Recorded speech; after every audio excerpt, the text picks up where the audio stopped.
అధికారం కోసం దేశంలో అశాంతి సృష్టించాలని రాహుల్ గాంధీ ఆధ్వర్యంలో కుట్రలు పన్నుతున్న కాంగ్రెస్ పార్టీ బడ్జెట్ సమావేశాల సందర్భంగా పార్లమెంటులో మరింత దిగజారుడుగా ప్రవర్తించింది.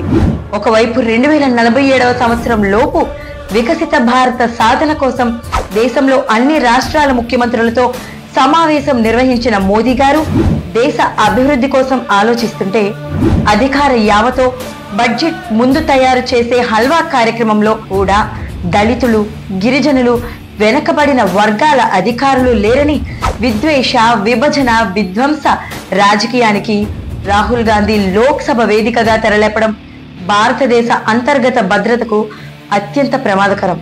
ప్రభుత్వం యొక్క తప్పొప్పులను చూపాల్సిన బాధ్యతాయుతమైన ప్రతిపక్ష స్థానంలో ఉండి ప్రతి అంశానికి కులం, మతం పేరుతో ముడిపెట్టడం రాహుల్ గాంధీ సహజ చర్యగా మారింది.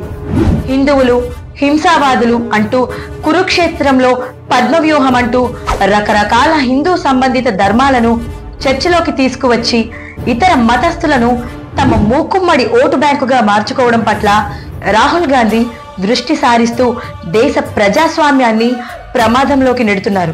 గత లోక్సభ ఎన్నికల్లో విధ్వంస, విభజన, అసత్య ప్రచారాలతో కొన్ని స్థానాలను పెంచుకున్న రాహుల్ గాంధీ అదే ఆయుధంగా రాబో రాష్ట్రాల ఎన్నికల్లో విజయం సాధించాలని కొన్ని అంతర్గత, బహిర్గత శక్తులతో కలిసి కుట్రలు పన్నుతున్నాడు.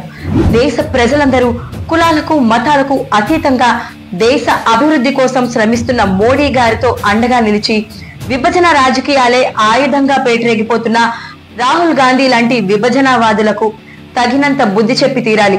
లేకుంటే భవిష్యత్ తరాల భవిష్యత్తు అంధకారం అవుతుంది. ఒకసారి మీరే ఆలోచించండి.